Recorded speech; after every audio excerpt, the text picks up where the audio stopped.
Hello everyone and welcome back to the XNA Xtreme class. In the last video we kicked off our little mini series covering per pixel collision detection, and what we did in that video was demonstrated how we can take a simple texture and with that texture, load its pixel data into an array. So here we are inside an array and store each of the components of the pixel. So basically we'd have RGB Of course, it's depending on your format. I mean, the standard color one would be alpha RGB, but that's getting super nitpicky, as Logan likes to say. So RGB, RGBA, and so on and so forth for however many pixels would be the width times the height, okay?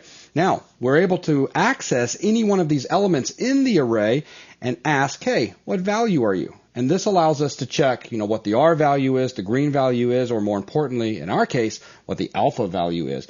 And we were able to use that value to determine if it was opaque enough to be considered for a collision. Okay, so that gave us a kind of a filtering scenario where we were able to filter out all the noise, basically all of the pixels that were so transparent you really couldn't see it. So it would look like the collision was inaccurate if we used that particular pixel for collision.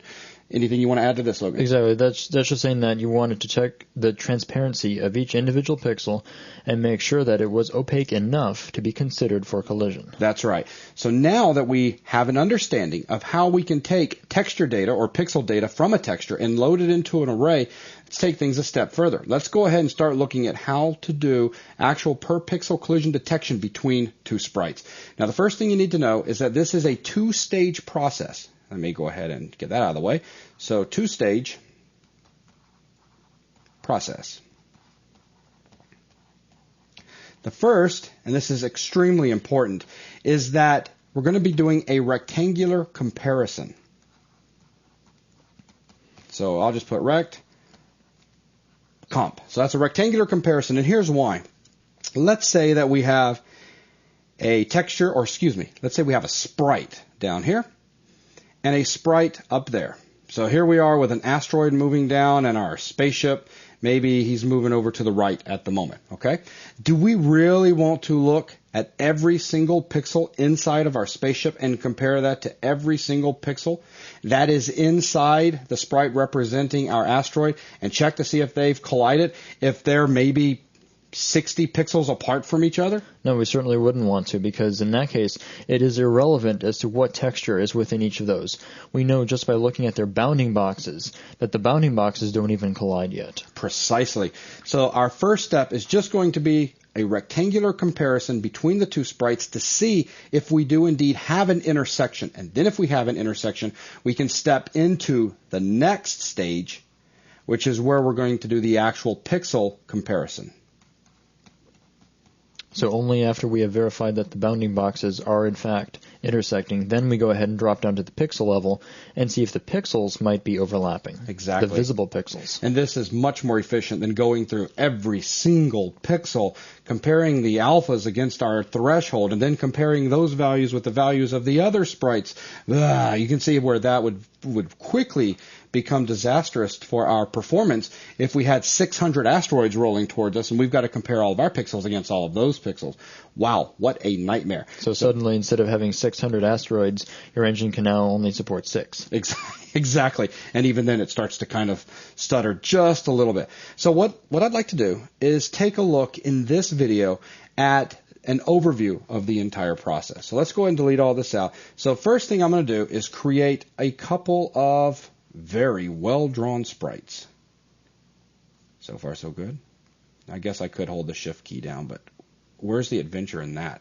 So there's a sprite, and what I'm going to draw out is a scenario where the two sprites are indeed colliding. They're intersecting with one another. Now I'm going to give some values. So let's come up with some very simple values. Let's say that our corner up here, so let's say that this is in X, that this is maybe 50 pixels over. And let's say that in Y, this is like 50 pixels down.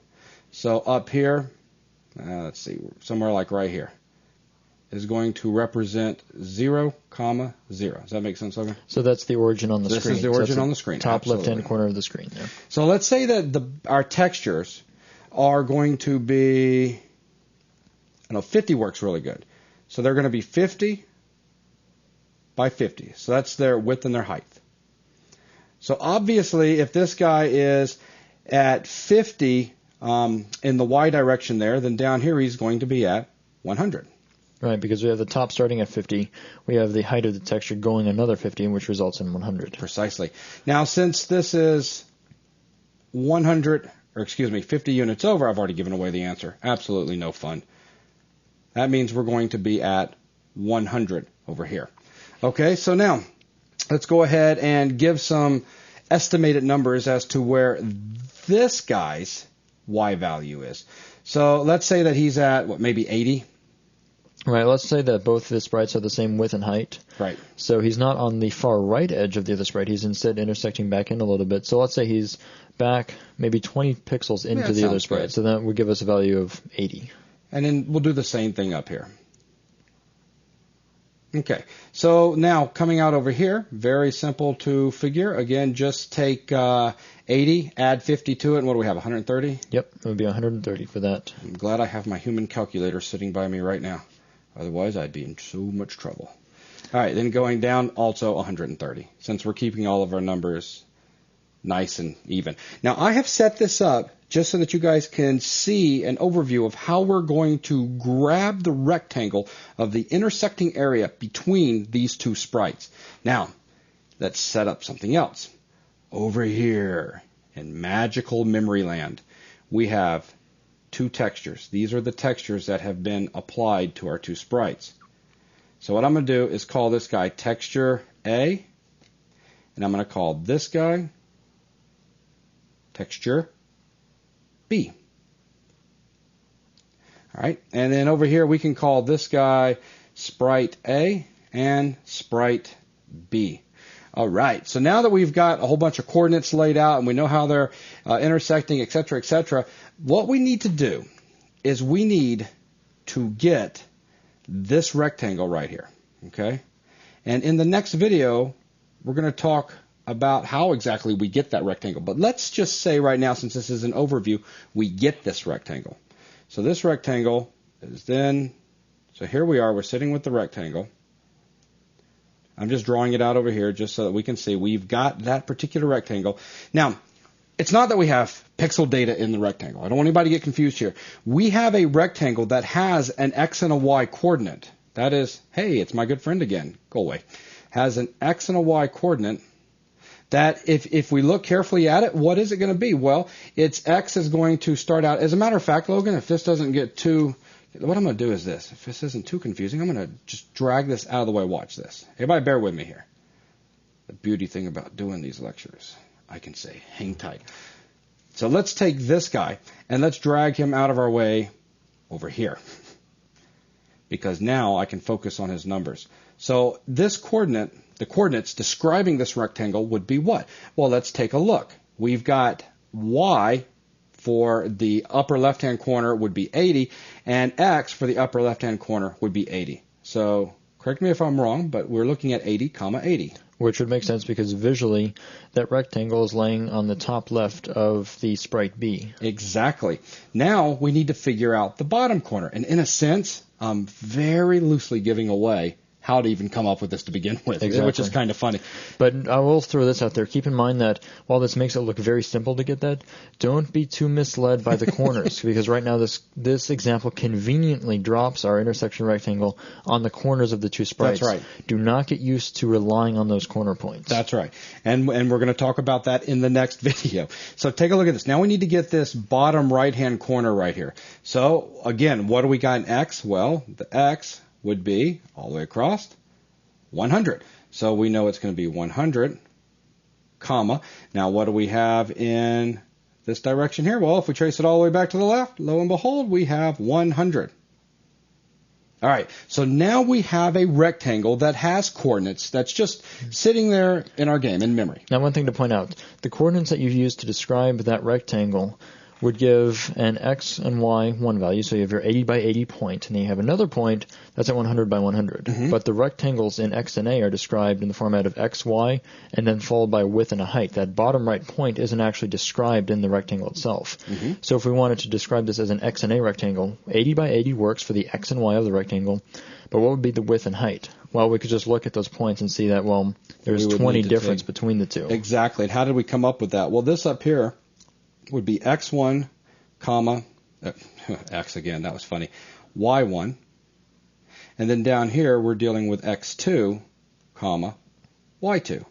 So we can simply say x2 minus x1 equals, as Logan just said, 20, because we have 100 minus 80. So we now know our width is 20. And then we can do the same thing. So we get with y2 minus y1. So once again, it would be 100 minus 80. So now we know that our height is equal to 20. So now there's all of our information that describe a rectangle. Exactly. So now we can describe this in, you could say, XNA format, if you will. Also, it is, just for this whiteboard alone, it is good to keep in mind that looking at that rectangle, his dimensions are 20 by 20. That's useful also when we look at the math going back and forth between these two sprites and their associated textures. Exactly. But all right. So in case anybody's getting confused right now, relax. It's all good. Because what do we have? We have a rectangle. Basically what we've done is we've said, give me this coordinate, give me this coordinate, and then we can calculate our width and our height. Very good. Now we can start using this rectangle for comparison against our textures. Or can we? Let's say that our textures are sitting at 0, 0, because basically they are. They haven't been positioned Exactly. anywhere. So well, not only that, a texture doesn't carry positional information. That's very true. It has a width and a height, and that implies that the pixels can start at 0, 0, and then go on to whatever the dimensions of the texture are. Exactly. So if we were to say, all right, grab pixels at the location of this rectangle, well, that's going to be a bit of a problem because we're now going to come over here to 80 by 80 and then drop down to 100 by 100.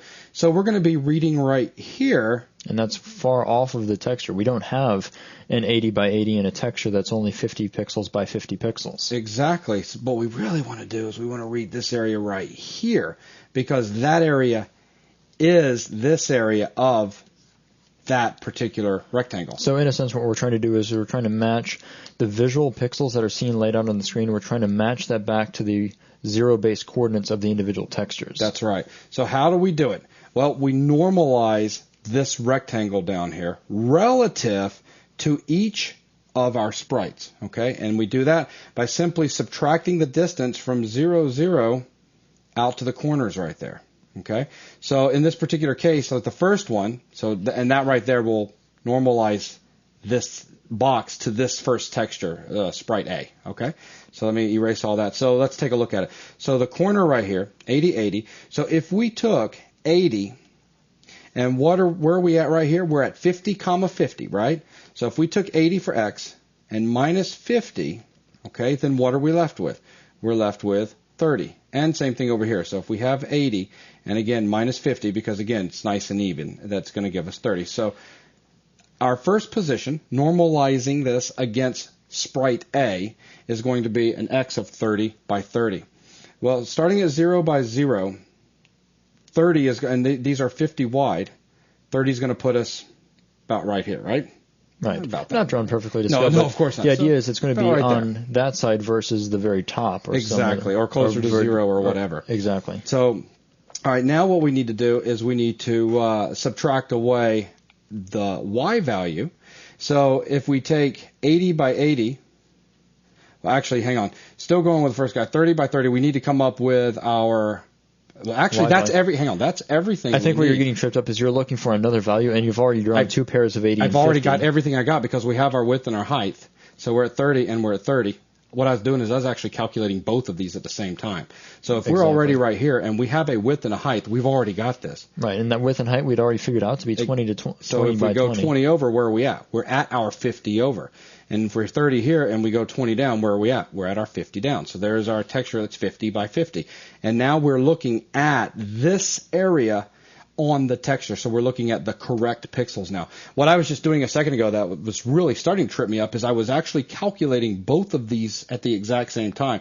That's what I said a second ago is we have to normalize this rectangle against relative against each of these sprites. Right, you're about to put the two different positions on the same texture. All right, so now we need to do this again, but we need to do it relative against sprite B.